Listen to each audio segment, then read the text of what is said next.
This recipe comes from the Cooking with Magic cookbook, and it is Treasure Planet inspired, you know, a movie we don't talk about too much. I feel like people either love or hate it. I'm not a hater of it, but I'm not a lover of it either, to be completely honest. Anyway, it's called Alponian, I pronounced that wrong, Chowder with extra Solaris seed.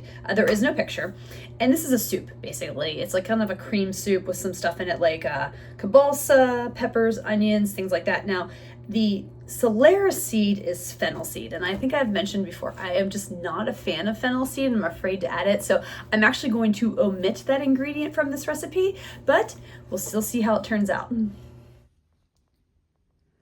This is just a video showing you everything that I prepped to go into this. So I cut up some cabbage, I used my dicer thing to dice the pepper and onion, some potatoes, and the kibalsa.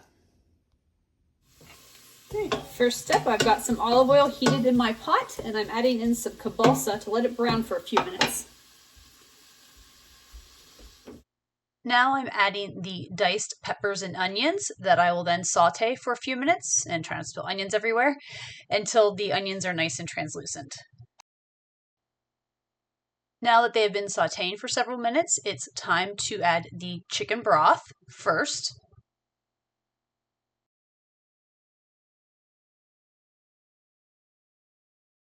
Now it's time to add in the diced up potatoes.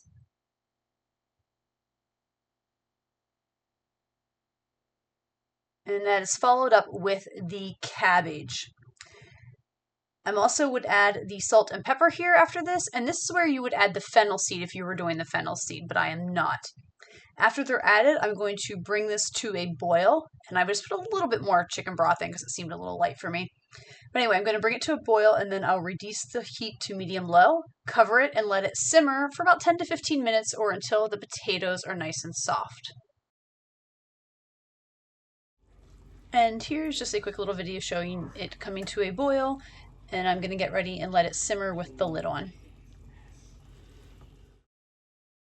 While the soup is simmering, I have a measuring cup here, and I have some half and half in this, and I'm adding some flour to this that I'm going to mix together with a whisk. Okay, it's now time to add the half and half mixture to the soup. I'm going to give it a good stir here. And then the final ingredient is some frozen corn. Once it's in there, I'm going to let that stir it and let it simmer for about 4 to 5 minutes until it's kind of thickened and bubbly. Here is the chowder after some boiling and bubbly and about ready to eat. Okay, review time for the chowder. It was really good. I really liked it. The flavor, it was really nice and creamy. It was hearty. My husband liked it. It was a big hit in the house, so we were big fans of it. And I will say, if you like fennel seed, I'm sure that it probably will enhance the dish, but if you're like me and not a fan, I didn't notice it was missing. I still thought it was a very delicious soup. So let's get into the rankings. The ingredients I rank on a scale of 1 to 5. That's a combination of costs and how are they defined. This is like a 1.5. It's not quite a 1 because there's a few more ingredients and some other recipes that are in these cookbooks, but it's nothing that should be hard for you to find in your grocery or supermarket. And again, it makes a big pot of soup like a lot of their soup recipes during this challenge, which is a plus. So you get a lot of bang for your buck with these soup recipes.